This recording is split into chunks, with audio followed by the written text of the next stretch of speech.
kai mes turim naujagimį namuose, na, kas mums galėtų indikuoti, kad kažką mes čia turim daryti, kažkur reikia atkreipti dėmesį.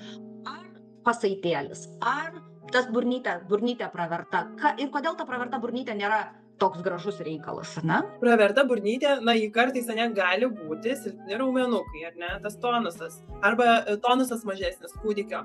Bet ką reikia daryti, tai iš karto priverti tą burnytę. Kūdikiai iki 3 mėnesių moka kvėpuoti tik nosimi ir, tokia anatomija yra, kad jie tikrai nekvėpuoja per burną, bet įprotis jau gali formuotis. Tai burną mes visą laiką priveriam už smakro čia giliau paspausti, kad burna prisigertų. Čia kur minkšta, ne? Taip. Paspausti ir palaikyti šiek tiek, kad net liežuvis prisiglaustų prie gomurio.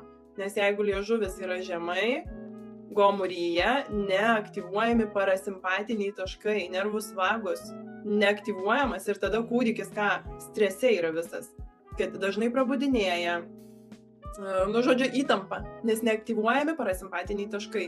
Jeigu liežuvio padėtis ramybėje yra aukštai, tai jisai tada atsipalaidavęs, įsijungus parasimpatinė sistema, miega ramiai.